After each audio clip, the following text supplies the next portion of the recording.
Yo, what's going on, everybody? Welcome back to the Gurren Otaku Council podcast. I'm Ace and McMillian, and this is episode 57, where today we'll be discussing our trip to the DreamCon 2023 anime convention, of course, plus much more. But of course, before we get to all that, if you'd like to join me and my friend McMillian as we discuss all things anime and sometimes manga, then please make sure you hit that like and subscribe button, as well as follow us on our social media so you can stay up to date on all things about the council. And with that being said, the council is now in session. Let the meeting begin. All right, everybody. Welcome back for another week. How you guys doing today? McMillian? I'm good. Can't complain. Got our friend Aharon here. Yes, we got our friend Aaron here to talk about DreamCon with us, as well as some more stuff that we're going to get into a little bit later on. But yes, McMillian, why don't you go ahead and tell the people what we got today on the agenda? Yep, no problem. So for the agenda today, we had, just to let you know, we don't have any council announcements. We're just now getting back to recording after our break with DreamCon. So, you know, we're starting off fresh, here to impart some wisdom that we have gained, as well as giving you guys the latest anime news from this week. Our DreamCon 2023 discussion soon follow that, and then we're going to round it off with the review of the Hidden Inventory arc from JJK. So I look forward to all that today. All right. And of course, with all that being said, it's now time for GOC News, your weekly source for the latest anime news. So let's get into it. So starting us off today with news, I think you might find this one interesting, Aaron. My Hero Academia has got announced for its 4th movie. What you think about that?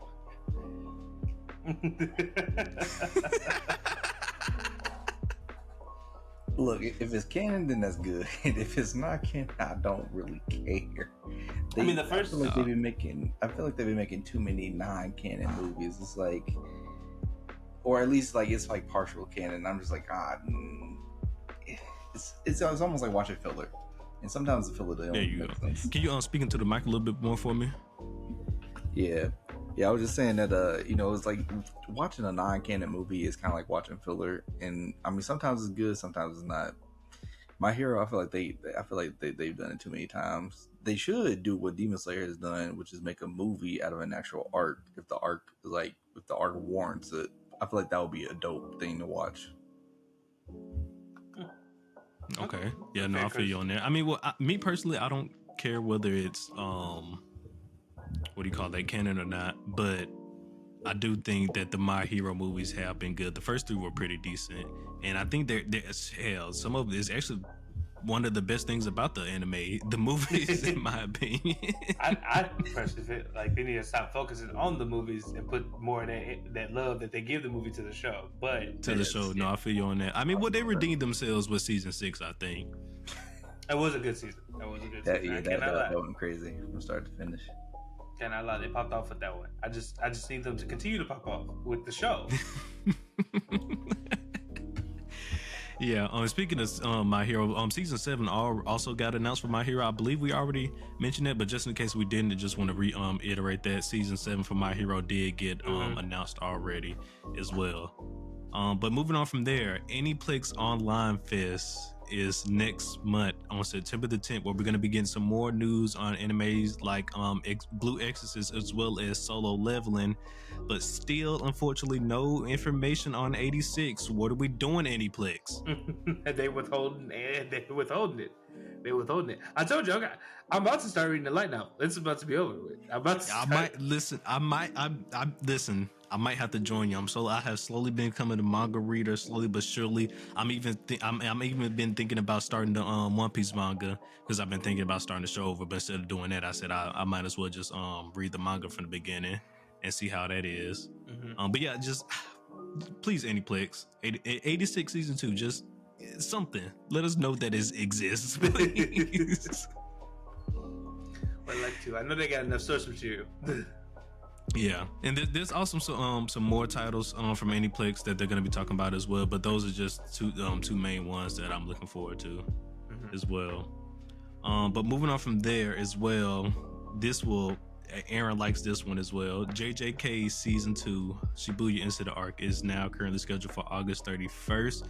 These next few episodes that are going to be coming out within these next 2 weeks is going to be one, a recap of season 1, as well as I believe they said a recap of JJK 0, something like that, or they might even be recapping the hidden inventory pre-arc So again. But they're doing 2 filler episodes though. Well, so I know one of the episodes. I can't remember what that second episode is. So I know. So does that mean the episode that like they hinted at the end of the last episode, what is not getting released till the 31st, or is that coming out next week? No, it's still no. Well, Shibuya, once again, the Shibuya arc starts on the 31st. The next episode should be the season 1 recap, and then there's going to be another episode after that, but I can't remember what it is. But there's going to be some type of filler episode. Okay, because I know from reading that there's like a small chapter break in between Hidden Inventory and Shibuya, and they show a preview of that. I thought at the end of this episode, so I thought that was like the next episode. But I don't know. They might touch upon that as well. Who knows? Okay, so we might find out. So, just make sure you guys tune in or don't. I don't know. I might let McMillian or Aaron here tell me if it's worth watching a new episode when it drops or not. Yeah, recap episodes. I don't know. That's always... I hate them. so annoying. But listen, let's just be grateful that, Mappa's still continuing. They didn't take a long break. They're just taking a small 2-week break so they continue to, make sure that season 2 of JJK is animated well, because so far they're doing a really really good job. Yeah. I mean, you're right, because Mappa has been overworking their workers since JJK first released, because it was that, then it was Attack on Titan and Chainsaw Man, and who knows however many more animes they had to animate. Oh, that's a lot. They don't see the kids. We've definitely talked about that a lot on this podcast, just how overworked the Mappa staff is. So yeah. And then now, for my favorite news of the day, everybody, for all the One Piece fans out there, the Gear 5 episode is now out there, is live. But by the time this episode actually goes live, the Gear 5 in full play episode should be out as well, where we get to see more Gear 5 in action. So please, go ahead and get hyped. Go and check it out, and please let's be cordial online, everybody. Let's calm down a little bit. And then I also want to let you guys know, I do by the time this episode also comes out, there should be a discussion on the first Gear 5 episode out as well. So make sure you guys go and check that out. But yes, a lot of hype going around for Gear 5. Love it. But yes, more to come in the full discussion episode. That should be out already now. Yeah, that Ace will be captain in that one. I will just simply be cheering from the sidelines on that. And then McMillian, I'll let you take this last piece of news here. Yeah, so one of the mangas your boy has been championing on this podcast is getting animated. We already got the announcement. We got the first trailer, and I can't wait to see what it brings. I will say they making my people look a little bit weird compared to how they drawn, so that's kind of worrying me. But other than that, as I was telling Ace and Aaron here before we started, if the action is half as good as as drawn in the panels, it's going to be a good ride. You definitely check out the trailer if you like kaijus, if you like Pacific Rim, or anything of that nature. I would definitely give out the trailer. I would definitely check out the trailer, and I'd definitely check out this anime when it comes out. Yeah, the trailer looks nice. A lot of kaiju action going on in the trailer, so I'm excited for it. As much as I know about the series is from what McMillian has been telling me about it, so I'm definitely excited to check it out. Mm-hmm. All right, everybody, and so that is the end of GOC News. Let us know down below in the comments what was your favorite piece of news, and now we're gonna head on straight into our DreamCon 2023 discussion. And we're just gonna start it off in general, the experience. So Aaron, you came along with us to DreamCon this year, and hopefully you'll be joining us for the years to come, my friend. But you came along with us to DreamCon this year, so tell me about your generalized experience from DreamCon. How did you like it? So overall, DreamCon was definitely an experience as a black person going to a space that is filled with various other black content creators and cosplayers. even like business owners. And I will say one of the best experience of DreamCon was the exhibit hall where all the vendors were. Because, dude, people are creative between like my senpai and like her new Nanami drop, which that's my dude. So, then you also got like the people that sell like scented oils based off of anime, and they had so many animes, and I'm pretty sure they had one for male and female scents. And it was just, bro, like they had just all those people were so creative, and that was in my opinion, that was the best part about DreamCon, was getting to see all those different vendors. Yeah, no, the vendor hall was dope. Definitely spent maybe too much more money than I needed to walk around in the vendor hall every time. Even when I'm walking out, trying to get out, I'm just just walking by a vendor. Still, you just see something out the side of the aisle. Oh, what is that? Let me just go ahead and walk over here and see what y'all got going over here. Next thing you know, you don't spend $50 more. Yes. Yeah. Show.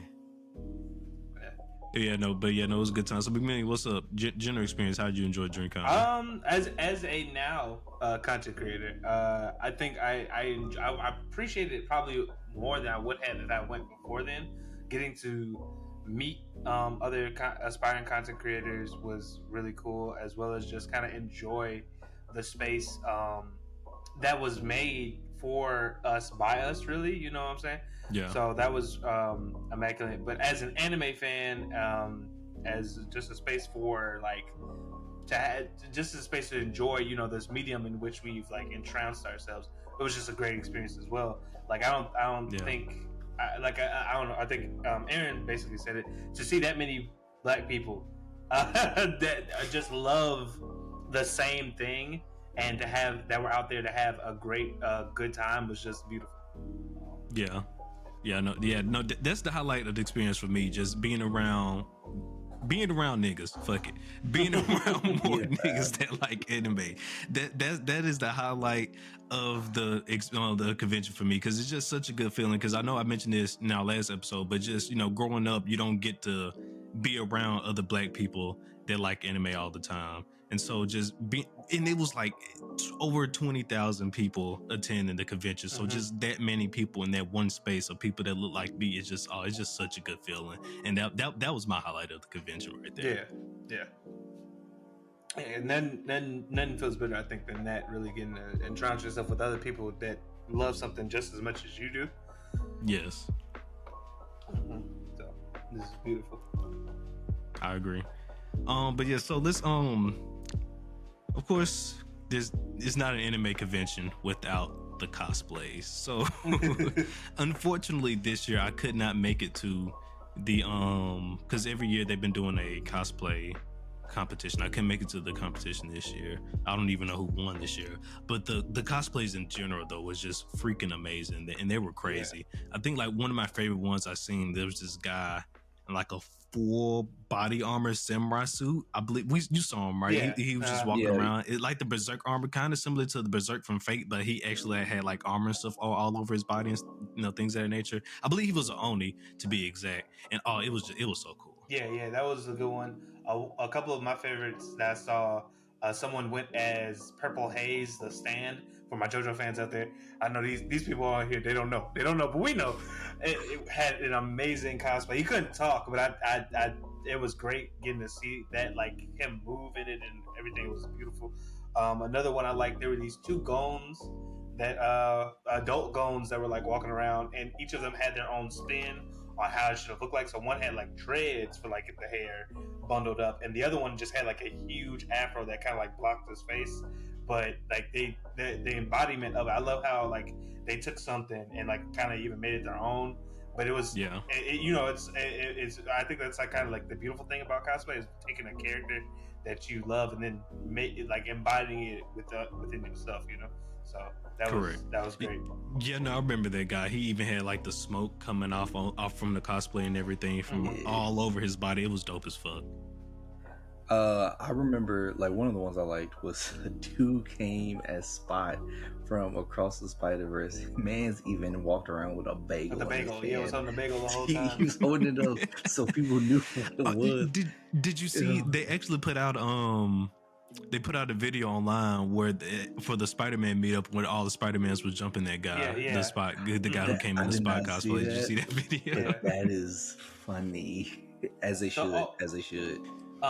one of the video, if we're mentioning talk about videos, one of the video that I saw, the same thing with Ace. I couldn't really make the cosplay competition, but there was a kid who signed up for the competition, went as Chopper, and it was her birthday. And I don't know if she won, but the love they showed that little black girl was insane. It almost brought me to tears, quite honestly. Like, it was just truly beautiful. And she had a great cosplay, and I think that's a memory she will keep for probably like for the rest of her life. I think she was like turning 6 or 7, but that is just that's beautiful. The support they had for that girl was insane. Like, it was a beautiful sight. Yeah. Although we but the cosplays were amazing. I saw some Starfires. What else? We saw, of course, a lot of One Piece cosplays out there. Luffy, Boa.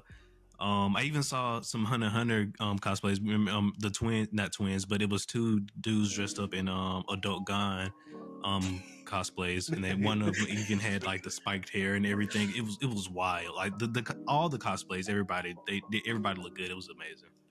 I just want the fans to know that this is a representation of these two in real life. They sometimes they listen, sometimes they don't. Because Jay said the same thing about the Gon cosplays. They thought it was so good he deserved to get repeated. So good you had to mention it twice. Nah, but if we talk about great cosplays, we gotta bring up well, I guess one Spider-Punk. That Spider-Punk cosplay was dope, but the best cosplays there were the Power Ranger cosplays. Man, I've seen more Power Ranger cosplays. First off, for the fans that don't know, I'm a Power Ranger fanatic. Okay, I love the series from start to finish. All right, I can name off the entire series in chronological order. And so I've seen so many people dressed up in Power Rangers, whether they was like in like the ninjas, like in the ninja form from like Mighty Morphin, or like Dino Thunder. Boy, so happy, so happy. Well, now that you mention it, I believe, if not mistaken, last year's cosplay winner was this guy who did a Green Ranger cosplay, and it was like he did it like cowboy themed as well. It was dope. It was really good though. But I don't recall seeing any Power Rangers cosplays when I was at DreamCon, but I did see Tokyo Manja Gang, a whole group. It was like 12 and they did the chant in the Tokyo Manja in the Tokyo Manja Gang cosplay, and they was just walking around doing the chant. I was like, oh yeah, that's cool as fuck. Yeah, that was dope to see. That was so cool. Yeah, the cosplay was great. Oh yeah, but yes, all the cosplays were great. But of course, it was more than just cosplays as well. There was many panels, various panels to go to that you can go and enjoy and just have discussions, different anime discussions, things of that nature on, as well as get more information about content creation and things of that nature. So now I want to talk about some of our favorite panels that we went to while we was at DreamCon. And McMillian, I'm going to start us off because I know this was one of your favorite panels as well. And I'm gonna let you go talk about it a little bit more because you know more of them about them than I do. But Studio Maho, they gave a premiere, and the premiere they showed us they also dropped a teaser on both on Twitter as well as YouTube as well. Now it's out now. But they showed us a teaser video of their new God Punch anime that they have coming out soon. They didn't give us a release date for it yet. But what did you think about the God Punch teaser? Okay, so the teaser I actually got to talk to the guy that drew it and wrote it. So basically, the teaser is kind of like a proof of concept. It's something they want to pass around so they can get the funding to get it animated. So we don't know fully when it gets out, when it'll come and everything like that. But it was still great. Like I'll say this. The animation probably isn't like granted, it's for a proof of concept, so I think it's good for what it is, but I don't think they probably could make a whole series with the animation that they showed. Not saying it was bad, it just was it was rough, and I think it needs to be polished more if it was going to be a series just from what they showed. But it got me excited for the future of what the series could be. And I think it gave a great representation of like kind of what the story they're trying to tell. Like I think you kind of get like where what it is, and basically like if this is your stuff, you'll definitely probably want to check it out more. So I think they did a great job of emulating that in the thing that they made. Yeah. No, I agree as well. But and like you mentioned, it is a a rough draft, if you will, if you will. So the animation, but it does look good. But it, like you said, it could be better. And of course, once they do get funded, of course, it's going to look better than what the teaser looks like. But it does look really, really good, and I do like the concept that they got going on as well. The guy who creates the story, he was telling us, how it's basically about this story. Where the main character gets thrown into a battle versus heaven and heaven and hell. And there's some convoluted stuff going on where he has to choose and decide which side he wants to fight for and things of that nature. And the main character is a black guy. I can't remember where he said if they ever told us like where he's from, like what city or something like that he's from. I don't know. I don't remember if they mentioned a city. And I did read a bit of the. I've been meaning to read the whole thing of the chapters that they have out right now. I started. Yes, but it's I've also a comic book. Just want to mention that. It will. Well, actually, it's written as if it was an American manga. So I mean, comic book, whatever. But yes, manga. Thank you. But basically, I don't think we know where he's from. But he's basically like if I'm not mistaken, he's a 17-year-old young black boy that randomly, I think, awakens to these abilities. And then shit starts popping off, and basically he finds out, it's a war between heaven and hell, and I seem to somehow be in the middle of it. So yeah. Any thoughts on the God Punch teaser, Aaron? Yeah, I mean, just like Jay said, it was pretty good. Yeah, when I first saw it, I was like, I wish it would polish it up a little bit more. As a person that's like, this is my first time seeing God Punch, but at the same time, I do understand that it is a teaser. And it does seem very interesting. I guess overall, I'm very just interested to see all the characters that are going to be in it, and so, like as well as like the power system and stuff. So I'm just gonna hold off and just wait to see what happens. Okay. No, I agree 100%. 100%. But yeah, I'm just.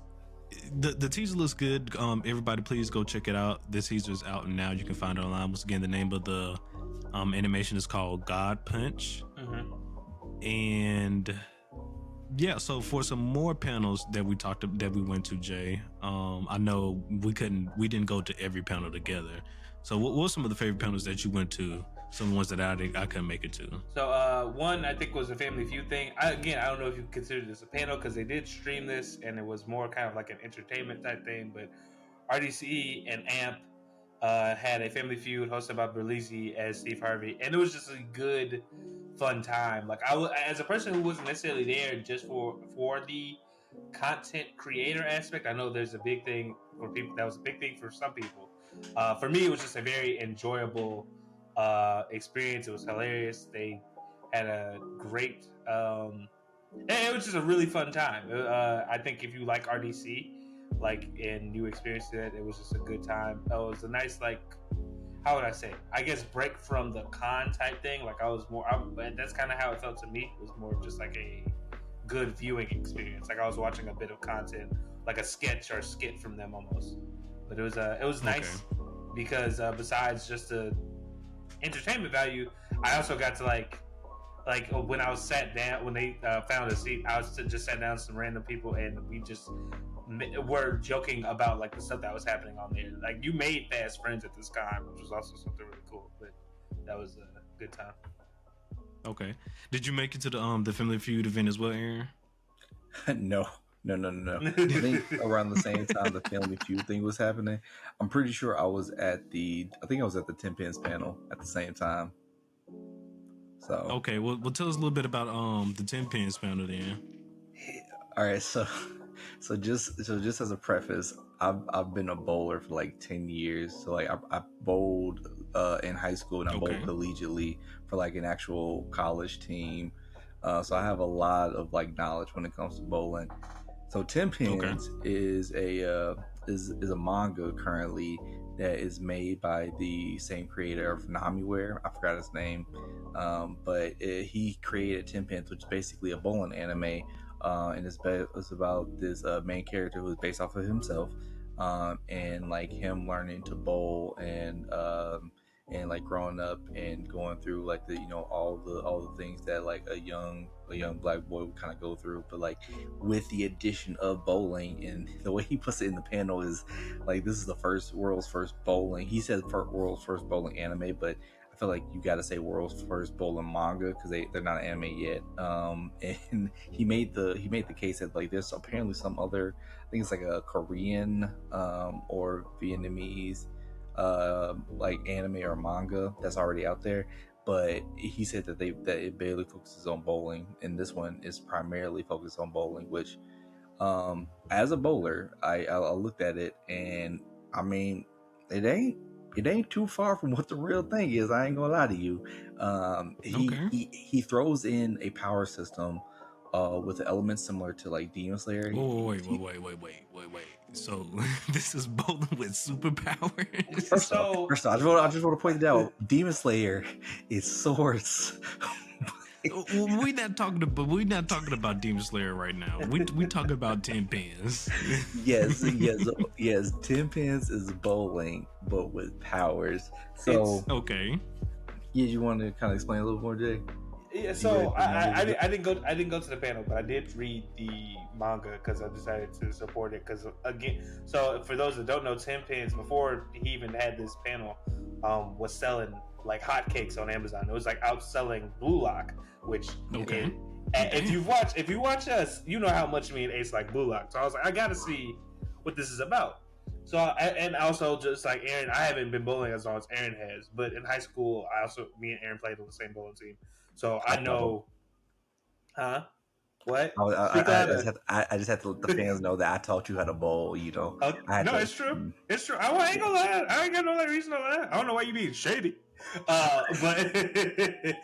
But basically, it's kind of like Demon Slayer in the fact of like I think just for style, they've added this elemental inspired system to like basically like the bowling styles.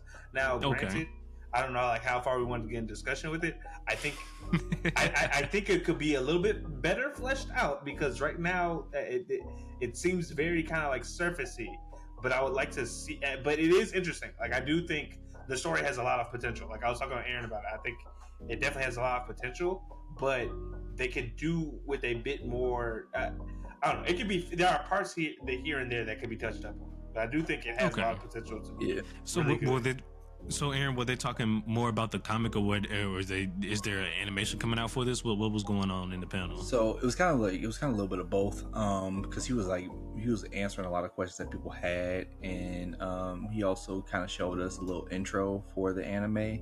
It's kind of almost like to the Studio Maho teaser. It's kind of like a teaser intro. I think it might be up on YouTube. And I mean, but the intro isn't bad. Apparently he has I forgot what rapper it was, but he has a rapper on the intro of it. And then just overall, I mean, the anime looks interesting. But I would definitely say check out the manga.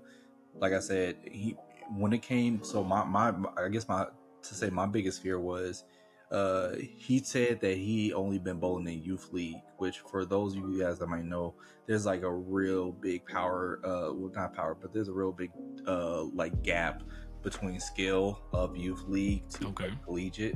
So my concern was he was going to leave a lot of that stuff out, like a lot of stuff that I spent most of my life dealing with, like the finer details, if you will. Yeah, exactly. Mm-hmm. So that was my concern. I told Alex and Jay that too. Like that was my biggest concern. However, after talking to him, it seems like the fact that he got Jason Belmonte to help out with the manga. So he has like one of the best bowlers in the world to help out with some of the details on bowling in the manga. So I mean, that's cool. That being said, and then some of the stuff that I read so far, like he explains scoring perfectly, and boy, scoring is difficult.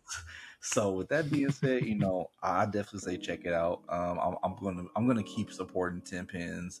I will need to Okay. say though that whoever is printing out the books, they need to do a better job because Oh Jay and I'm yeah, reading it, and some of the words are are like in the deep in the margin. crevice. Oh Yeah, my. deep in the margin. Like I had to almost Yeah, break my maybe they was book just having a apart. printer error on a couple of issues. Hopefully, it didn't affect too many of the books they sent out. Yeah, hopefully, Yeah, because I, yeah. I was like, I can't believe this so well, and it's like no one said nothing about this. Yeah. Yeah. Y'all, I know y'all mentioned it was out selling Blue Lock at one point. I definitely might have to go check it out now, especially since it's a black main character as well. Definitely, I might It's definitely have to check all this one black, out. man. It's all like all the people is black. And look, I ain't gonna lie to you. This man, he might know what he doing with the different elemental forms and how the balls move. I'm just saying. Although, like I said, I'm just gonna have to wait a little bit more just to watch more of the elemental forms. But look, so far so good. Okay. Well, all right. Bowling with superpowers well, that's anime for you. Yeah. I can't really complain about it. That is anime for you. Well, I guess it's time for me to talk about one of my favorite panels that I went to then as well. So there was this one panel I went to. The name of it was Anime Court, and I'm not even gonna hold you. The guys who was running this, they didn't put their name on the description, so I don't know who it was because I don't remember their names at the end of this stuff. So I do apologize, but but there was a panel called Anime Court, and essentially where it was basically like a debate as where there was given a topic. So I for example, one of the topics was whether Light Yagami was guilty of the crimes he committed with all the people he killed and stuff like that or not. Was he actually guilty? And so it was a lot of back and forth going on between where the people are saying he is guilty, he's not guilty, and things of that nature like that. And then at the end of a discussion for every topic, they put it to a vote, and that's essentially how they decided on it. But yeah, so there was three main topics that they talked about during the panel, and it was just a nice fun time. Just hearing everybody arguing with each other and defending their sides and stuff like that. Oh, it was amazing. It was a nice time. That's good. Yeah, I unfortunately couldn't make it to that one. I would have loved to have seen like what other people they argued besides like Light, because it just sounds like a funny conversation in general.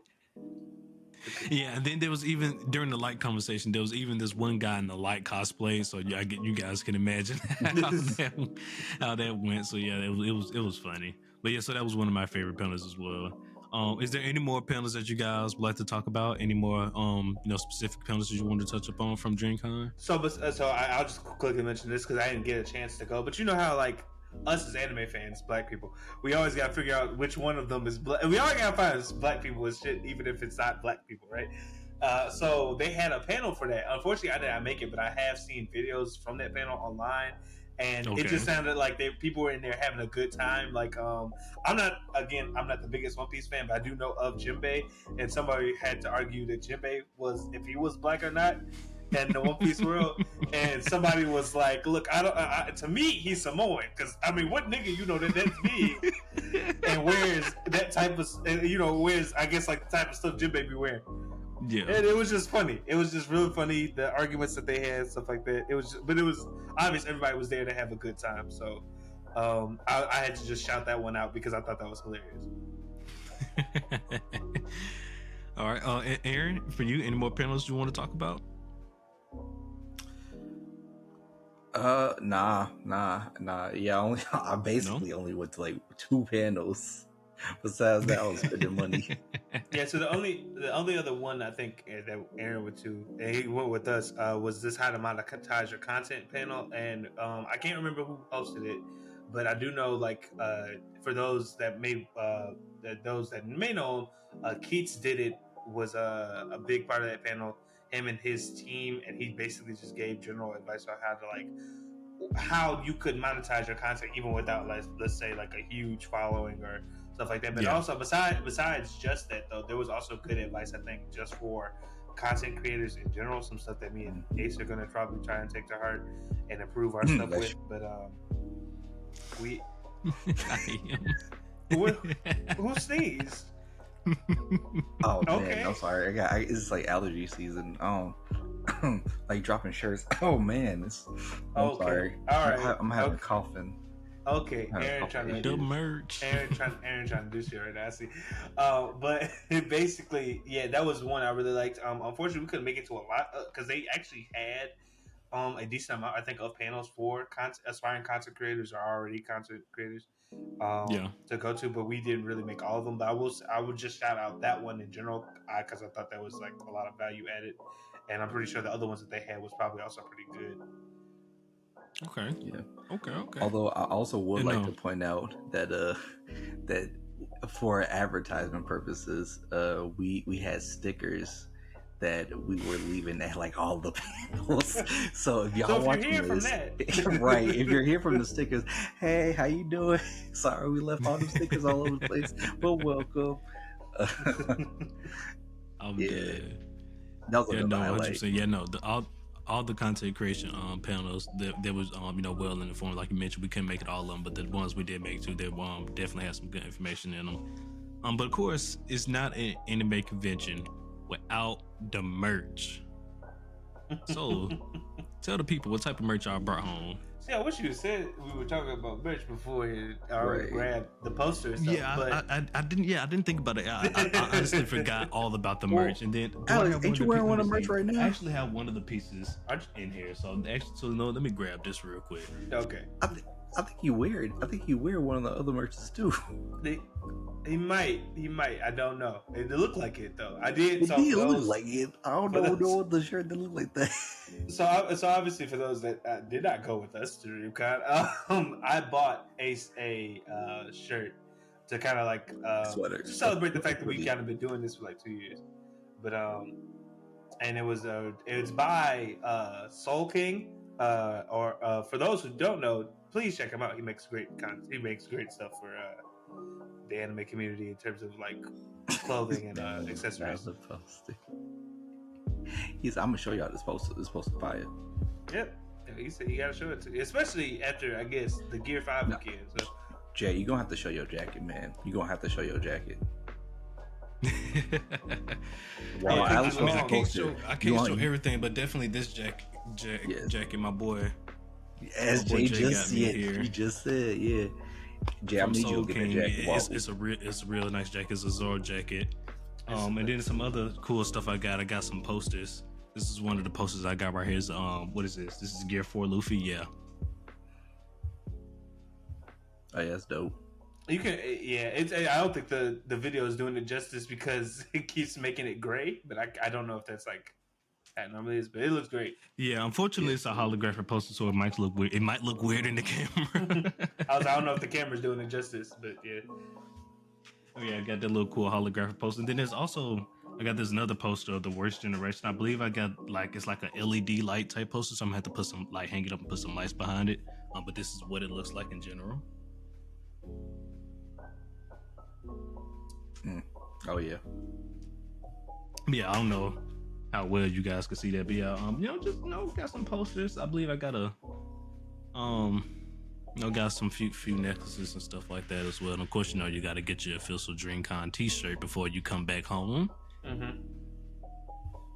Yep. So yeah, the merch. Yeah, they had shit to rob your pockets, people. They Yeah. did.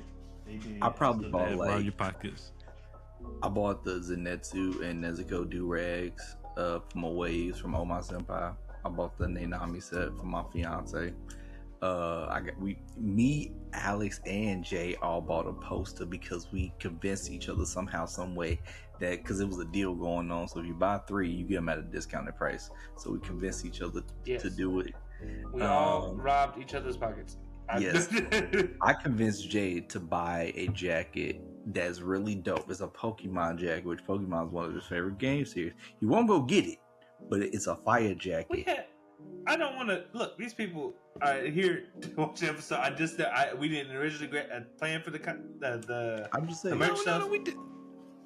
I'm just just saying. want to talk Also, a I little bit bought about the this. lunch. Yeah, You need Also to go bought this through shirt everything. from Yeah, that's exactly why I'm like, I'm not about to go. I don't want to go grab that and make this longer. So, just wanted to, show the type of stuff that you could get, at anime convention, things of that nature as well.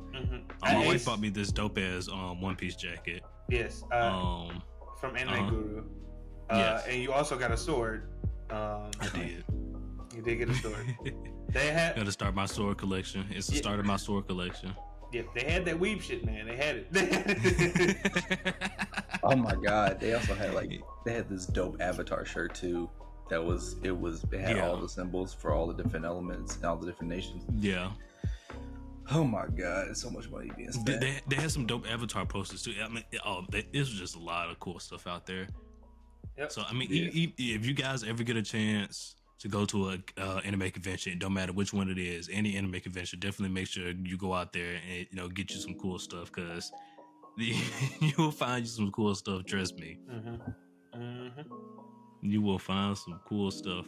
But of course, as well, everything wasn't all dandy and rose-colored glasses, of course, if you will. That there is some slight improvements that could be made to DreamCon, and there is some improvements that we do want to discuss. You want to start us off with those, McMillian?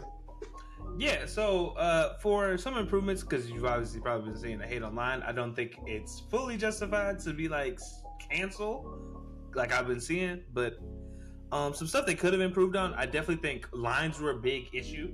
There was not a great system for lining up for events. Some people were I think there were even videos mentioning how some people would line up for something well beforehand, stand there for about 5 to 6 hours and couldn't get in.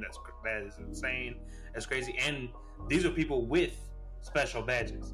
So I would assume for instance, one thing they should have done probably, or what they should look into, is probably separating lines by badge type. Considering the fact that if you're gonna pay for a platinum or a gold, you should really have some special. When trying to sort through people, that should there should be something to make you stand out instead of just being badge, because they barely check those. So yeah, no, 100%, definitely. Some lines, separated by badges as well. That'll be dope. I didn't buy the gold pass or platinum badge and all that stuff like that, but even just in general, the formation of lines will be nice in general. And even just more better navigation. So maybe arrows and stuff on the floor, hey, the panel this way. Maybe people hold up signs. Hey, this is a line for such and such panel, whatever. Just definitely more navigation, and definitely a lot more staff. I don't know.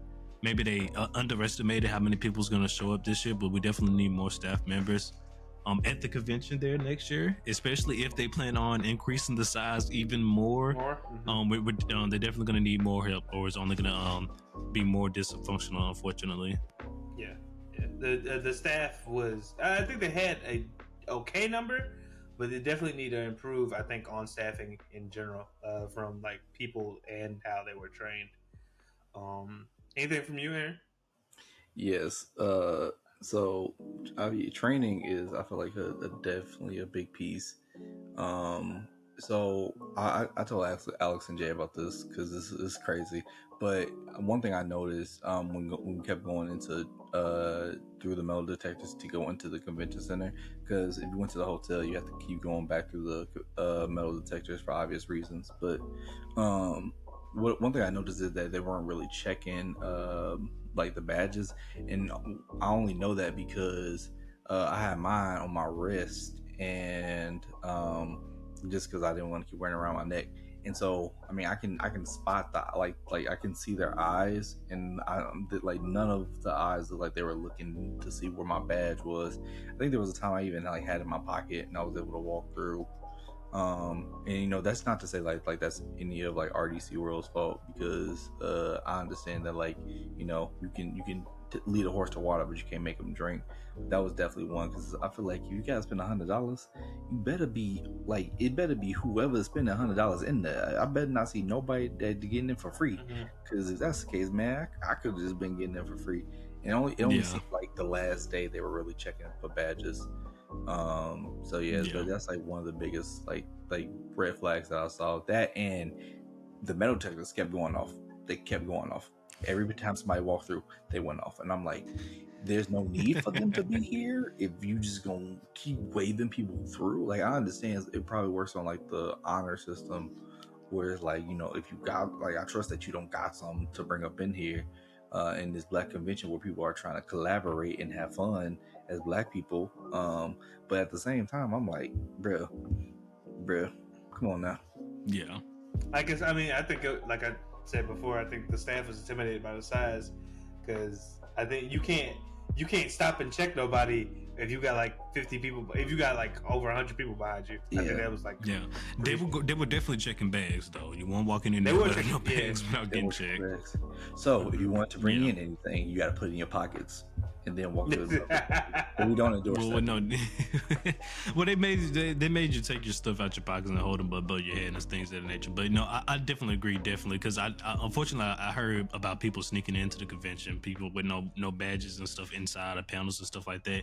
Even people that were in there were certain platinum only quote unquote panels, and there was people they weren't even checking badges for that. And then, so, improvement I think they can definitely have for next year is, so they tried this RSVP thing with their app this year. So maybe they can actually, improve on that RSVP feature that they got for their app and allow actually people to scan as they, scan their phones, some type of barcode or whether it's on the app as they're walking into the panel. So once the panel gets full, say, hey, we scanned this many people, panel's full, can't let nobody else in, so something like that would also help organization, and it might also help with our actual RSVP, because you actually have to scan, to let them know you actually made it and stuff like that. So definitely, they can improve on the RSVP feature as well, because I believe they canceled that feature like halfway through the convention because it was buggy. Yeah, too many people were trying to get in and the servers couldn't handle it, so they had to get rid of it. Yeah, I definitely think if they can bring that back, I hope I think that'd be good. But I also think they need to, if they're going to do that, they also need to figure out how to incorporate special privileges for people that pay for those platinum and gold stuff, because they really should.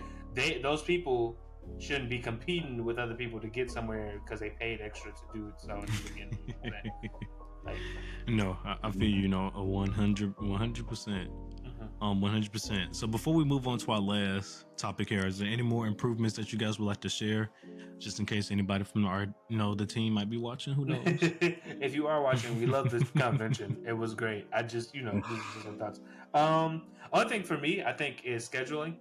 There was a lot of, now granted, I understand have to have a lot of things going on in the first place, because if people don't get in one thing, then there should be something else for them to go. Somewhere for them to go. For me, though, a lot of major things though were put on the same time. And I feel like if you're going to have like big events, like for instance, there was like King Vader had a premiere, I think, of like one of his big videos, and people knew that was going to be a big thing, and it didn't look. One, I don't think it accommodated. If I'm not mistaken, they didn't get a stage for that, right? Well, no, they had it at a special stage. They had a special stage for it. Okay. But there were certain things. I think one, they didn't accurately like account for the space for some of this stuff, and then two, too many like big things were put at the same time. And while I get, that's kind of that. Maybe they should really talk about, like, I think that the scheduling space for that, because you don't want to have too many people being like, shit, I really want to go to this, but this also happens at this time. At this time with this event as well. I definitely agree with that. 100%. So I think scheduling could have just been.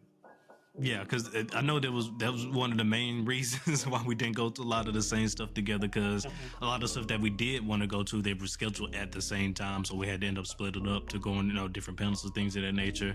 But definitely I do agree with you that put more of the big panels in more of the big spaces like they did for that King Vader event, and no other big panels should be in bigger spaces like that as well.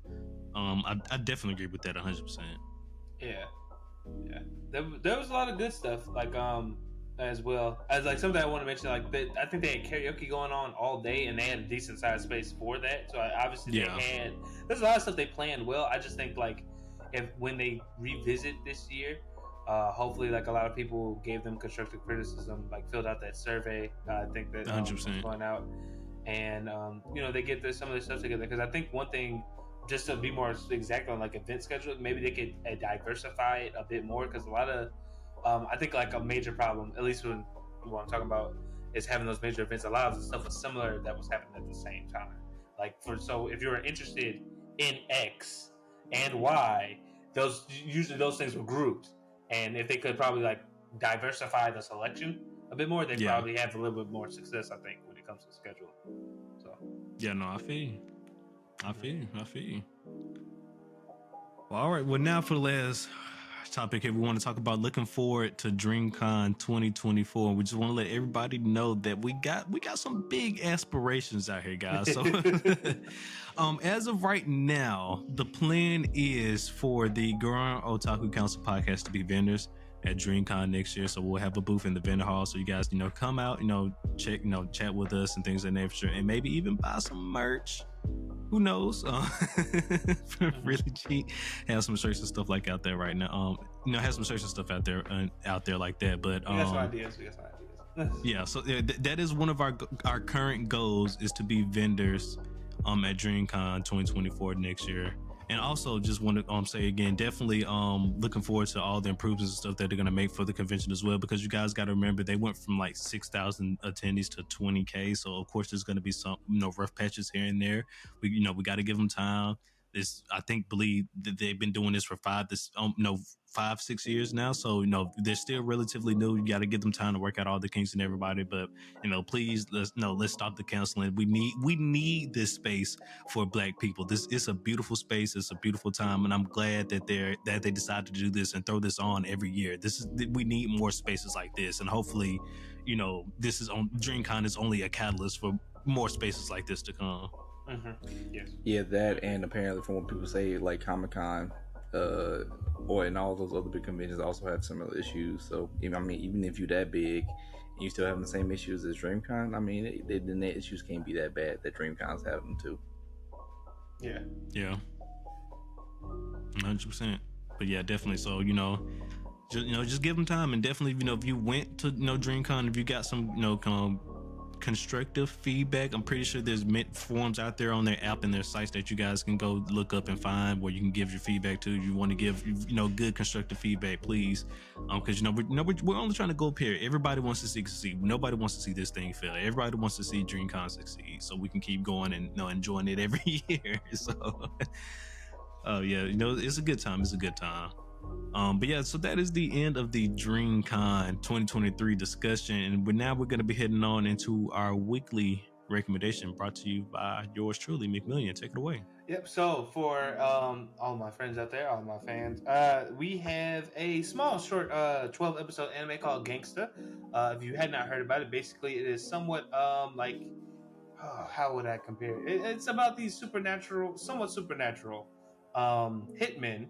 Bodyguards that take on odd jobs throughout their city, but as the story progresses within the anime, they see that more big players are trying to make a vie for power, and they kind of get caught up in the middle of it. It's a really quick anime. Unfortunately, and people did want to get a season 2. No one knows if it will at the moment, because it's been a while since it's been out, but it's a very enjoyable watch. I recommend either checking out in sub or dub. Both were very enjoyable experiences. But yeah, check out Gangsta. I believe the manga is still ongoing, so if you do watch it and you want to continue, you do have that option as well. Well, all right. Once again, this week's weekly recommendation is Gangsta, brought to you by McMillian. And everybody, what Aaron has been waiting for, it is now time for our JJK Hidden Inventory arc discussion. Well, of course, we're gonna be talking about the whole Hidden Inventory arc, the anime that is, of course. Just give our general thoughts and opinions. So, last time we had Aaron on the podcast, he was here defending JJK for the JJK Zero movie that came out, where we and I don't know if he was a part of the season 1 discussion we had. No, he wasn't. He might have been. He wasn't there. But we also did a season 1 for JJK discussion. I believe that's why he came for the zero discussion, because he heard us talking shit. during the season one discussion, so he had to come defend it during when he heard was doing the movie review for JJK Zero. But anyways, the hidden inventory arc. I'm proud to say that the manga readers and the show in general, they were right. Is leaving up to the hype finally. JJ, I'm seeing what the manga readers was talking about. So if the Shibuya incident arc is anything like the hidden inventory arc was, it's gonna be a good ass season. It's gonna be a good season. So, Aaron, your just quick general thoughts. Hidden inventory arc, give them to me. Amazing. Great to see young Gojo and young Geto. And finally get to see Toji, because Jay has a shirt with Toji on the back of it, and I'm like, who is this guy? He's like, no, that's a spoiler. And I'm like, why you keep wearing that fucking shirt then if it's a spoiler? Because the shirt is really fucking good, okay? And so it's finally good to see like who Toji is and all that stuff, and yeah, just all around, I'm really just enjoying it so far. It's so good. Yeah. And well, yeah. So and also, I want to get your quick general thoughts, then, McMillian, before we continue. Hidden inventory was great. As a person who did read this, I think they did a good job. I think adapting it. I know some people were kind of like upset that didn't have specific scenes the way they saw them, but I as a person who's been reading manga for a long time, there's always going to be changes here and there, and I don't think the changes really drastically affected anything too much. But it was because I still very much enjoyed it. I think it got across what it wanted to, and yeah, it was just good. It was a good time, and I'm excited for the next arc that's coming after this. So. Yeah, no, I feel you on that. Well, I guess there's no better way to start off this discussion than talking about Fushiguro than the man himself, the main antagonist, if you will, of this arc. So, it was no. Long story short, it turns out that our boy Fushiguro was actually Megumi. What's his name? Yeah, Megumi. You said it. I was saying Megumi, but I was like, damn, there's also other Megumis and other shows and stuff like that. Is this man else? But okay, so it is Megumi though. So, anyways, Fushiguro is Megumi's dad, so we no wonder why he is off the chain, and no wonder why Megumi is the way he is. This is the type of blood this man is coming from. But nonetheless, we got one of the very important things that we also learned this season, I guess, for JJK lore, is a heavenly pact. And Jay, I know you wanted to specifically talk about this. So the heavenly pact. So we learned about heavenly pacts this arc, where we didn't get like full details, but I'm assuming a heavenly pact, the broad term they gave us, basically, a heavenly pact is like a deal that a human makes with a curse, if you will, and they get some type of powers and things of that nature from it. So the heavenly pact that Fushiguro had, it gave him extreme speed, and it also took away all his curse energy. So he was a man without curse energy. So am I good to talk about it now, or would you like me to wait? Go ahead, my friend. Okay, so here's the issue I had with this. I was telling Aaron about this as well. So in the manga of JJK, heavenly pacts aren't called heavenly pacts; they're called heavenly restrictions because they're not a deal. I'm not sure why the anime decided to call them packs, because it's very, in my opinion, I think it gives the wrong idea. Basically, how you explained it, because it's a little bit different than how you explained it. So a heavenly restriction is something that is placed upon a cursed user at birth or during some point in their life. They don't get a choice in the matter. So, for instance, Toji Shibukashiro was born without cursed energy, but what he got in return was a peak human body abilities. Yeah, like he couldn't do curse techniques, but he could beat your ass. It didn't matter if you had curse energy or not. He was gonna win, right? So that's it's regarded as a heavenly restriction. There is another character that we've already met that also has a heavenly restriction, but I don't know if they've explained his yet, so I don't want to like. So are heavenly restrictions only gained during birth? Like that's the only way you can get them? I don't believe so, because they didn't. If you read about it in the manga, it's not specifically stated that it's done on birth. But all the characters we've seen with heavenly restrictions, they were born with them. They were born with them. It's okay. So the I can't say the other characters' names yet because they haven't been revealed. You could probably no spoilers here. Yeah, if you could probably guess one because of how similar the heavenly restriction is. And we'll get to it. I might talk about it, but yes, I was already figuring that as well. Mm-hmm. But basically that's it. Because I don't know why in the anime they call it a pact, because it kind of gives the wrong idea. Like you stated, it makes you think that they're making a deal with the curse. A deal with the curse. Okay, but it's actually something. It's almost like a curse itself. Yeah, basically, it like you gain a lot of something, but technically you also lose. But you lose something too. Yeah. So yeah, I don't know why they call it a pact. And because to me, I was like, he didn't make a deal with anybody for that. He was born like that, So okay.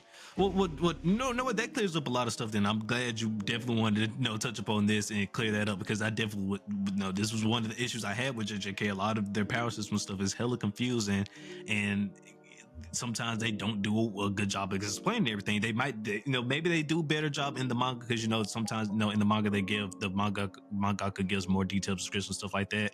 That the anime doesn't always go into full detail like that. But JJK can get confusing sometimes, and that is one of my main complaints. That it can, yeah.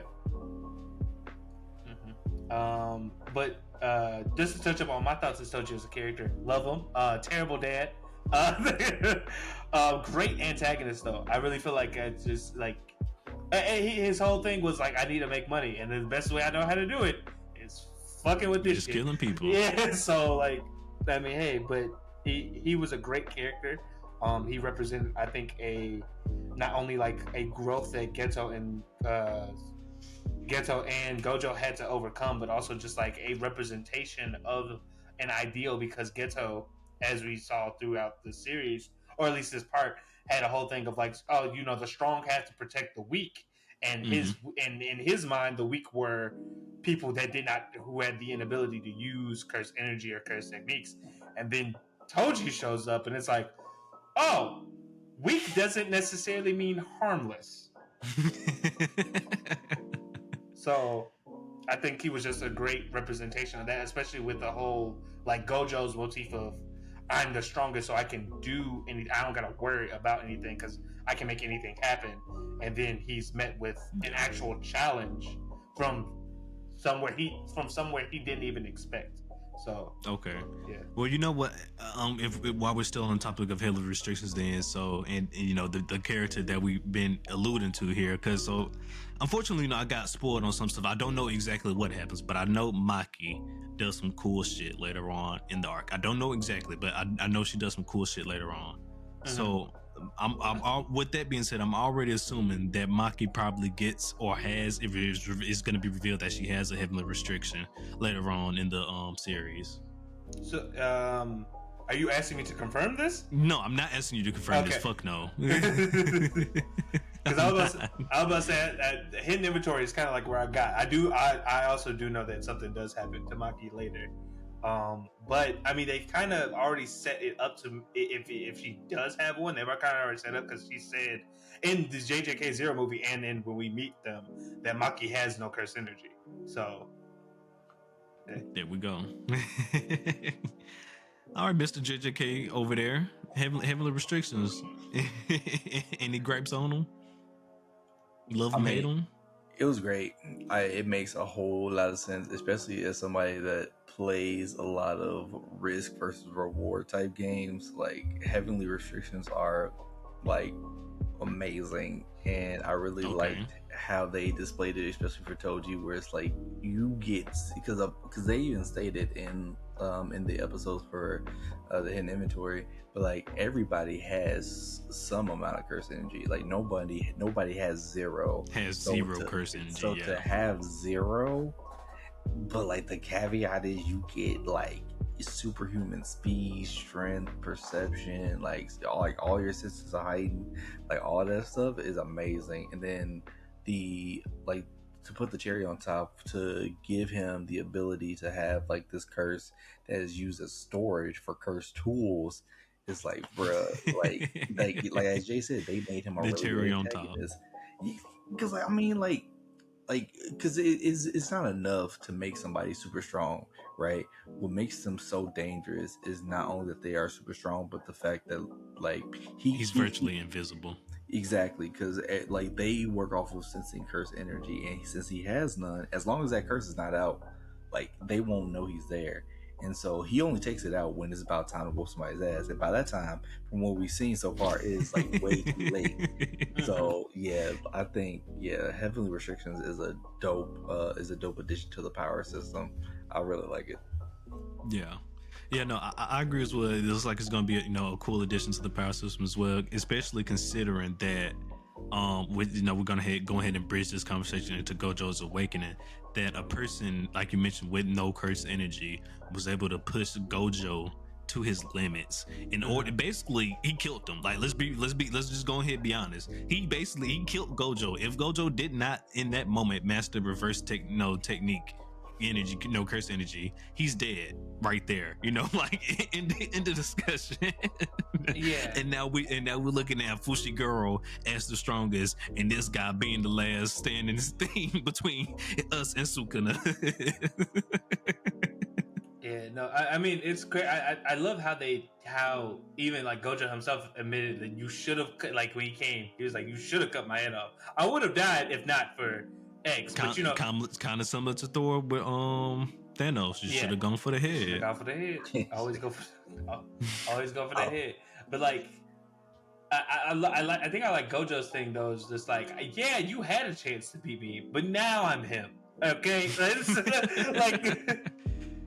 What the fuck was the line specifically? On heaven and earth, I am the honored one. The fuck type of shit. Yeah, no. So so that specifically was one of the scenes that a lot of people was complaining about, where because the angles, oh my gosh, the angles is not at the right. Shut the fuck up. Oh my gosh, people complain about the stupidest things sometimes online, the fucking angles. But anyways, now I did show Aaron like that scene in the manga, and he saw it, but he didn't have an issue with what they changed either, right? Now, Aaron, like, yeah, that's correct. But do you want to explain why you had to show me that specific scene? Oh, because we had a guy. This is another DreamCon goer. Very hyped about JJK. We were watching the episode, the Toji and the end of the Toji versus Gojo fight in like in the airport on my like tablet, and he was just watching it. This man was so silent. I didn't even know he was there till Aaron paused it to hear an announcement. And he was like, you paused it at the best part. I'm like, who the fuck? What the hell? Anime. It brings people together, but it also scares the shit out of you sometimes, okay? But I did show Aaron the thing, and while I do kind of get where people are coming from, because there's a certain expression that Gojo makes. He does make it. You do see in the episode, but it doesn't hit as hard, I think, as it did in the manga. But still, though, I think it communicated exactly what the other one did. It just wasn't as dramatic. That's about it. But I feel you. Okay. But yeah, definitely one of my favorite things about this arc, if you will, was basically learning more about Gojo's powers. Again, more about his backstories, things of that nature. So, learning more about his limitless technique and exactly what it does, and how he refined it over the years, and learning that it wasn't always active at the beginning like it is now, in the future, when in his adult years and stuff like that. He actually had to train it to be an automated thing, to where it senses any type of fucking projectile, whether it's friendly or enemy. His limitless techniques already knows that. He had to actually train it for that. It wasn't something that just comes. So even if you do learn the technique, there's still stuff you have to refine it, and even probably little your own, I guess, spin on it, if you will, to the technique that you can add to it. Because I'm assuming like that automation stuff that Gojo added to the limitless technique, that's something that's not just like, that's not a standard package, if you feel me. Like that's something customizable. yeah like I mean, to piggyback off that point, Red, like when he first used it and he showed that he failed, he was like, "Oh no, it didn't work." He just like punched the guy. I like that Yeah. because it was just like, even like at this age, he was regarded as one of, if not the strongest, jujutsu sorcerer. Yeah. He still had to learn and like go into it, because like the way they talk about him and his technique is like, you like, especially with the six eyes combination, is like, oh, I'm able to know all these things almost off the bat. Like, I'm just this good. But then, as we saw through like the progression of this, there were steps. There were still steps he Yeah. had to get to.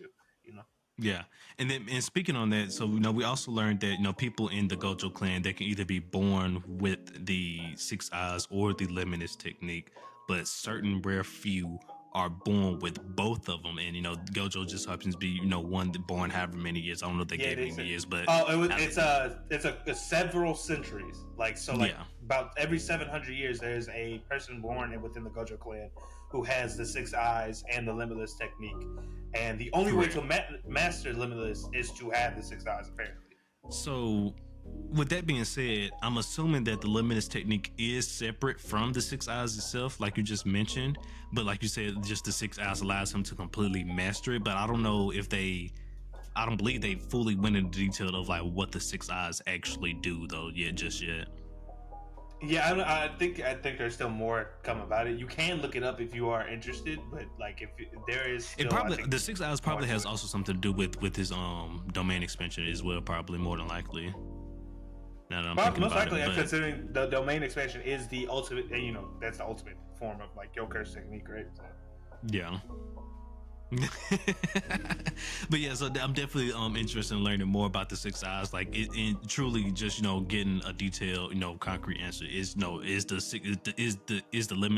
limitless techniques caused by the six eyes, or just true mastery of the limitless techniques just need the six eyes? And then if that is the case, what the hell can he do with the six eyes by themselves? If if a person had the six eyes but not the limitless techniques, so like, what can you do with that? Once again, just more explanations. Come on, JJK, give it to me. Give it to me. But Gojo's Awakening, Aaron, how you feel about it? Love it, hate it? We got to see the arrival of the strongest jujutsu sorcerer this arc. It was, I mean, honestly, he already started off like, so like, we all go into this season having already watched the movie where he whooped the fuck out of Miguel and destroyed a really huge curse almost instantly. Nope, not racism. And then we also saw him from like the first season where he beat the shit out of Jogo, like horrifically. So like, going into that, we already know how strong he is. So seeing like kind of where he started from, even from like that point where he was still pretty strong, but like as Jay said, he wasn't fully like there yet. It was truly great, because you kind of because part of Toji's plan, like the main part of his plan, is that he needed people to wear down Gojo, and to do that he needed Gojo to think that he needs to actively have his technique like on at all times. And so much so that Gojo could not go to sleep, which then led to Gojo finally dropping down his guard when he got to Jujutsu High, to where like Toji then fought him and killed him. So like, to see from there to the latest episode where Gojo's like, hey, I finally did it, I cracked it, so now it's like automatic, and then I can continuously generate it without wearing myself out by like dumping some more of my powers into it, which then replenish. I don't know, he gave a roundabout answer, which basically said, I'm almost like a perpetual engine over here with my technique. I'm healing. Yeah, so that right there, it was just dope to see, especially because like we are talking about the strongest sorcerer right now, as based on the anime and what the manga is saying. Like, we're talking about the strongest person. So like, to see how they got to where they got to is like really great, because I feel like we don't always get to see that. Sometimes I feel like they just show up, but we never really get to see like the full progression. Yeah. No, I feel you on that, especially because there there is not there is in particular, like I mentioned earlier, I'm really glad we got more details on how his powers work, because definitely that was one of the things I was looking forward to this season. I was like, okay, Gojo in the past, hopefully we learn more about him and how his powers work. And that's exactly what they did. I got exactly what I was looking for out of this arc. So I'm a happy camper over here. Now I just need to see more explanations about domain expansions and stuff like that. What happens when two motherfuckers use them at the same time? Is there a domain clash? Can they meld together? Does one take over the other? I'm pretty sure they already go over stuff like that in the manga and everything, but but we're over here. We're still waiting to find out.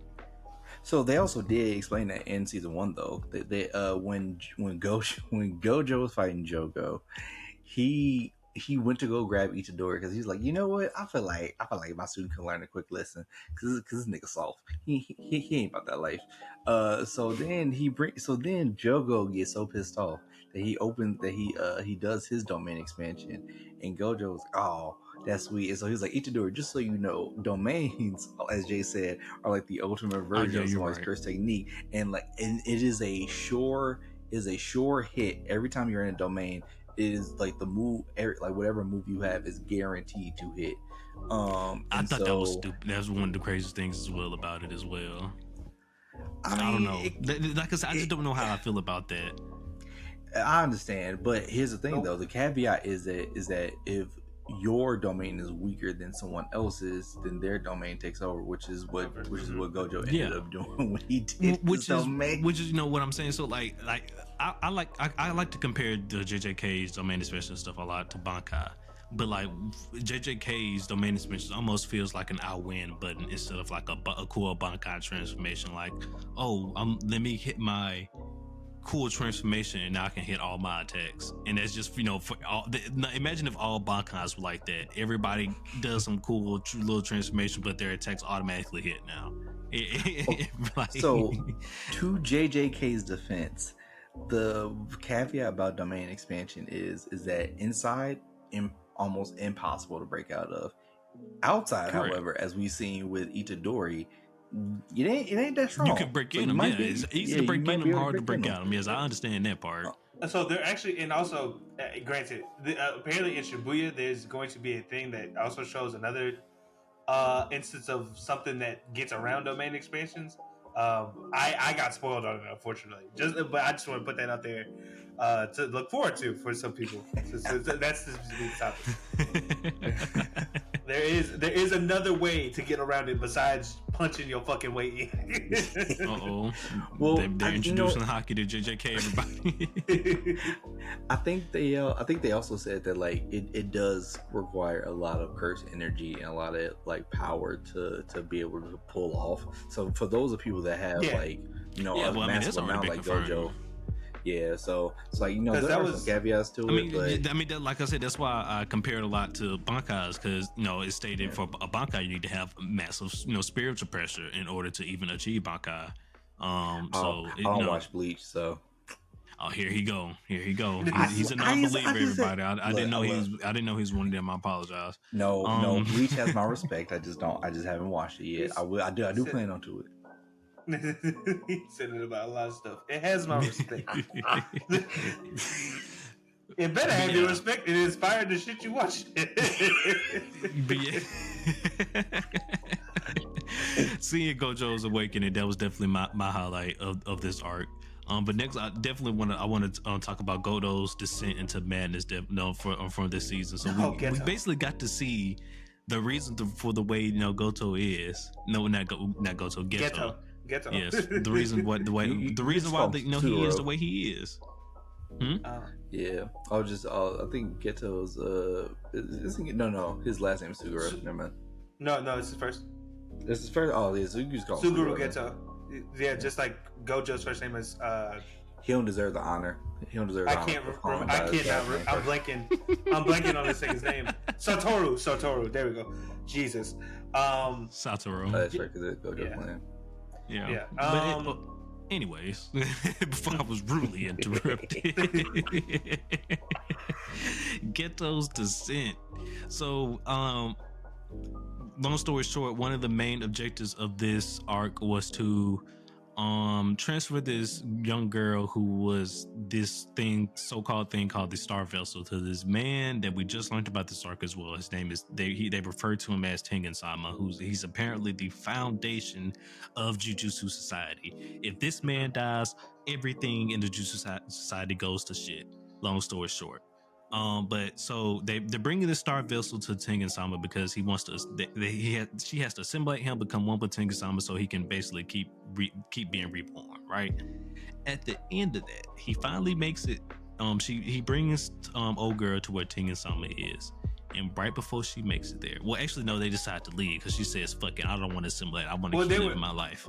And Geto's like, "Don't worry about it. We gonna me and Gojo, we gonna protect you because we the strongest." And as soon as that happens, plot twist, boom, she's fucking dead. Hats off. Hey, hell no, wait, before you continue, hats off to Mappa for setting this shit up and playing the ending song when it was happening to make everybody believe that she was gonna make it. Because I was like, this is the type of shit that we need to happen. peak fucking cinema, and then just another testament to how fucking monstrous Fushiguro is. How much of a beast that guy is. I just want to go back to the Mappa conversation. These are also the same motherfuckers that put old boy the intro for season 1. Like, hey, he might be on the team later, and we see him like, hey, we can't wait for you to get on the team. Had that man all in the intros and everything. Like he was gonna be part of the team, part of the cast, and next thing I know, he's dead. That's my whole point. That's all I'm saying. Mappa, they're gonna bring him right back. No, he's not coming back. Oh, he's dead. Nope. Oh, okay. he did. That's all. I just want to say hats off to them. Thank you. You know, you don't let these niggas know your next move. That's the whole point. That's the whole point, right? Well, no, if it's one thing I do enjoy about Mappa, they don't do spoilers, and I appreciate the fuck out of that. They don't do spoilers. Not too often. I believe maybe every one time there was a few spoilers in the intro they did, but normally they don't do spoilers in their intros.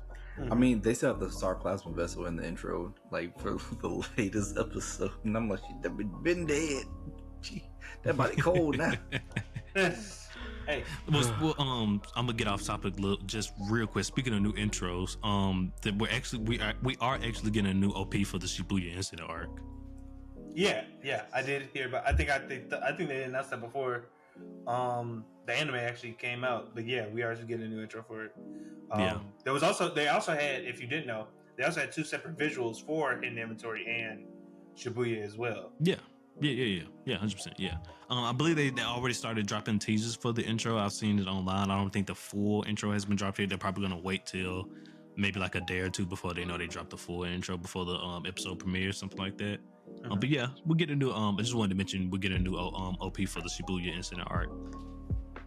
But back to my boy Geto. So that was the first step to that man's descent. This man found somebody he actually wanted to protect and help them live a happy life, and she was just taken away from him in a fucking instant. And then on top of that, the group that put the hit out on her. This is basically that set off everything for him. These motherfuckers are congregating around the dead body, just clapping. Everybody's happy and shit. Yay, hooray! She's fucking dead. Like, what the fuck is going on here? And that is the little scene right there. That's basically breaks down Geto, and he's like, "What the fuck are we doing here? Protecting non-sorcerers? What are they even for? Why do they even exist?" And he just keeps basically playing that scene over and over again in his head, and he just keeps questioning himself over and over again in his head until finally one day, when I'm gonna let McMillian take it from here, he meets a certain somebody. So I mean, one thing I will say about that breakdown, phenomenal, sir. I do think like just before I talk about the fucking whatever her name is, Jumiko, that you gotta acknowledge, I think, the fact that like Gojo and him went to go get her body, and Gojo is carrying her to Geto, and Gojo's like, "Hey, we can murder these niggas right now. You want to do it?" And Geto's like, "What?" And he's like, "What's the point? I could do this." right here, right now. I mean, I don't care about it. Do it.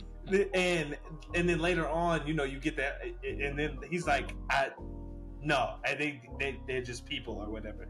And then, you know, he slowly has that descent. I just wanted to point that out. But to Ace's point, one day we meet Yuki Tsukumo, who is the teacher to Toji.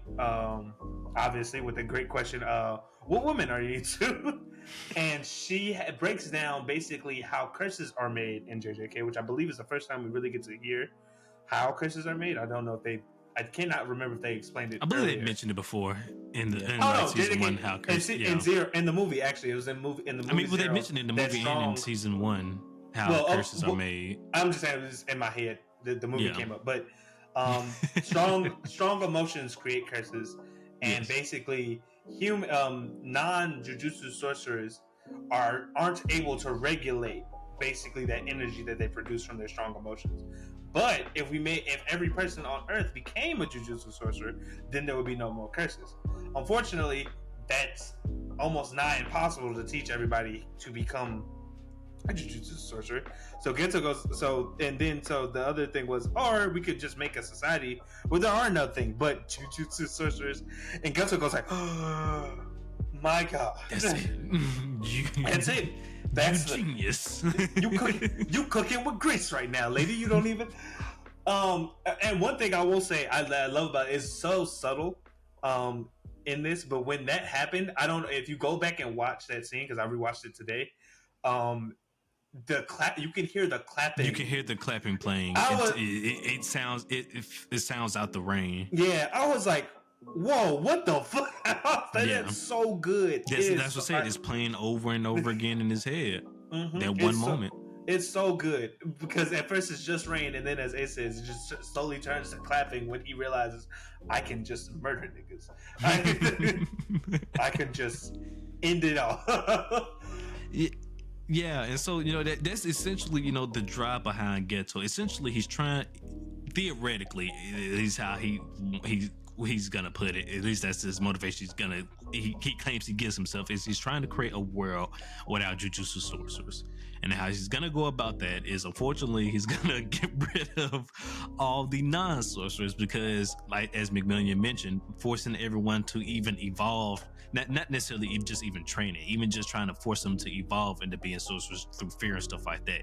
Even that route is difficult. Is more difficult than just going about, unfortunately, just killing everybody.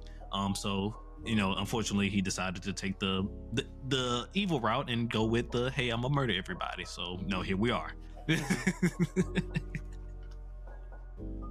Yeah. So, yep, our boy Geto is, you know, going down the path of eliminating all non-sorcerers in order to create a world of only jujutsu sorcerers in order to eliminate curses altogether. Yeah. That is his goal. It's crazy. Yeah, like the plot is thickening. The plot is thickening. The plot is thickening, and then we also know why Gojo is the number one enemy to his plan. These motherfuckers were best friends. Gojo is not finna let Geto just go around and just kill motherfuckers. You know what I mean? If you want to get this plan off, you have to deal with this nigga right here. Unfortunately, and then as we all know, that's what this next up and coming arc is all about, dealing with this guy Gojo. So definitely looking forward to seeing this upcoming arc. Yeah. The only thing I'd probably like add to just that is like you get to see really like where he was going with in like JJK in the movie. For one, like what his whole driving force was, because the whole discrimination of like, and where it stemmed from, and like how it led to where he was then, and it's kind of crazy because it's like, as he mentioned in this episode, jujutsu sorcerers are really just a band-aid to a problem. They're not a solvent if we keep going the way we are going. So it's just interesting to see, because like in that situation, what do you do? Because if you just continue to do your job isn't enough. You got to figure out how to. If you want no more curses to exist, you what do you do? It's either plan A or plan B, unfortunately. I mean, I would have to say that he did this to himself though, because if you remember how he was in the beginning of the season, he was basically like, "Oh, as you were saying, oh, we gotta protect the weak, and the weak people are non-curse users. We gotta protect them from like all these other, all the curses and stuff that could do them any harm." And like he was just very gung ho about it. He was very like strong willed. It reminded me a little bit about Fate Stay Night, with I forgot old boy, but whoever Archer's like past self was. It's a similar situation, whereas like Geto was so hooked on being a hero for these people that the minute stuff like the minute like the descent starts, he realized how much resentment he actually has for the weak, because it's never gonna stop. It's kind of like a dependency issue, which is kind of like where he came to that realization, where it's like, unless I force these people to become sorcerers, which is really because in the movie that it seems like he just want to kill all non-sorcerers, but in the anime you find out more is like he's going to force create sorcerers to only have like a society of sorcerers, and he's going to do that by killing as many people as he can. And then if sorcerers are created from that, then great. But if not, then you still completed your plan. Still No matter killing what. off all the non-sorcerers regardless. Exactly, right. So your plan getting your plan getting enacted regardless. So yeah, like yeah, the Ghetto's descent was truly amazing, because like Jay said, you got to see like how he got there from the movie, and like in the anime, and then you also kind of get to see, what I'm really interested to see, because we saw how the movie ended. And what old girl said in the anime in the latest episode, I feel like is a hint, because Yuta, that man strong, that man real strong, and I feel like he killed Geto. I feel like he killed Geto, and Geto was able to turn himself into a cursed spirit, because he was hanging out with all the other cursed spirits. But then again, they did like people did notice him in the restaurant. So yeah, but that's still one of the big mysteries that's at least for anime only, that's out there right now. Geto, like you mentioned, we saw Geto presumably get killed at the end of JJK 0, but we know that he's still alive in season 1, and of course season 2 to come later on. So it's just like what happened? How did he save himself? Did he master reverse curse technique, curse technique energy in that moment like Gojo did technically, and and healed his wound and didn't was able to basically live like how Gojo was? Or did, like you mentioned, did he become a curse somehow? Did he get a heavily restriction at that moment for whatever odd reason? We really still don't know what's going on with that whole situation with Geto. yeah. And then I guess you also got to highlight the fact that he returned to the Catalyst to run the place. Like he returned back to like the Star Religious group, not as like someone that wants to attack them, but someone that wants to take it over. Because use the same group that basically turned him down this plan to enact his plan and achieve his goal. It's fucking crazy. Something I really like about that though is that, so I had to go back to make sure, but the guy he named that he crushed in the his presentation, where he was like, "All right, guys, this is our plan. This is what the fuck y'all are going to do from now on." And he was like, "Oh, if anybody has any objections, please let me know." The guy who objected, they got crushed, was the same guy who hired Toji to kill old girl. Wow, that was the same person. I didn't even realize that. Same person. No, I mean, you got to go back and look at his name. Life comes at you fast, don't it? Yeah. I just really liked kind of like that part of the descent too, because it's like I'm becoming the thing. In a way, I'm destroying the thing I wanted to destroy in the first place. Like, destroying the thing you wanted to protect. Oh, well, no, I'm talking about the fact that like these people destroyed his quote unquote like his last sense of good, which was I can't remember the girl's name, but the platinum, the star vessel, yes. Yeah. And he got to come back and rectify in his own way that, like, I'm changing this to be a thing, so there are no more incidents like this in the first place. Like the Star Vessel. Yeah, I feel you, because I'm pretty. Yeah, I don't know what Tengasama is doing for Star Vessels, nowadays, but I'm pretty sure it's not coming through that group. No more. Definitely not coming through that group. So I'm definitely looking forward to see if Tengasama plays a role in this next up and coming arc as well. Because now that he done got introduced, and how who knows what the hell Getzo got playing. Mm-hmm. Well, we know. Well, the manga readers know, but Right. we'll find out here shortly as animes. We'll find out here shortly, because I mean, the Shibuya arc. This is the arc. This is the arc that they all talk about. That this is the one that sets JJK off into its heights. It's the one who's this is the arc that set it up for the arcs to come. God damn it. Yeah. So. Yeah.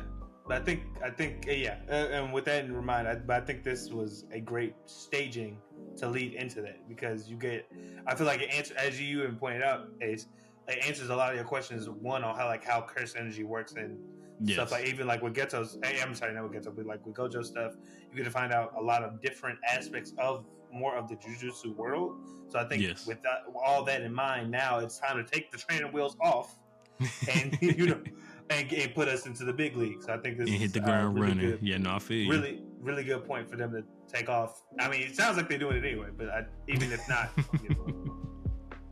Yeah, no, 100%. Well, any last thoughts, Aaron, before we head on out of here on the hidden inventory arc? Man, such a great 5 episodes. So good. So good. I just can't wait. I just can't wait to see Itadori again. I mean, Megumi, he aight, but Itadori, that man, me and him speak words together. It's throw hands and nothing. I mean, that's all we know. So, yeah. No, I feel really I'm hyped for it too. I am indeed actually looking forward to the rest of season 2 of JJK. Like I said, they got me. I'm a believer. I'm seeing the vision that the manga readers was talking about. I'm here. So once again, before we head out, I just want to remind everybody that the Shibuya Incident arc premieres on August 31st. So once again, these next 2 episodes that comes out, they're going to be filler episodes, with the first one being the season 1 recap. And I cannot remember what the hell the second episode is going to be about. But the Shibuya Incident arc, once again, starts on August the 31st. Mm-hmm. All right. With all that being said, everybody, that is the end of all the discussions today. Let us know down below in the comments what you guys think of everything that we talked about. DreamCon, JJK, weekly recommendation, gangster. Let us know down below in the comments, and I'm gonna hand it over to our friend McMillian, who's gonna take us on out of here. As always, ladies and gentlemen, appreciate you for watching us listening. If you are listening to us on our only platforms, please consider following the podcast as well, sharing it with your friends and family. We'd love to help us grow, help you share some dope content. For those that are watching us, please like, comment, subscribe, all that jazz. Let us know what you thought of the hidden inventory arc. If you are looking forward to the craziness that we're about to get into in Shibuya, as well as if you were, you went to DreamCon, subscribe to us, and from our little stickers or whatever, say hi. I'd love to see it. Love to interact with some of you guys. And thank you for showing us love as well. You can follow, if you want to stay up to all things about the council, you can follow us on our socials. That is at Gurren Otaku Council on everything except Twitter. And there we are at Gurren Otakus. Aaron does not have social media. Do not follow him. He will block you. Yes. With all that being said, everybody, continue to enjoy this season of anime. We'll catch up with you later. This is Gurren Otaku Council saying, meeting adjourned. Peace.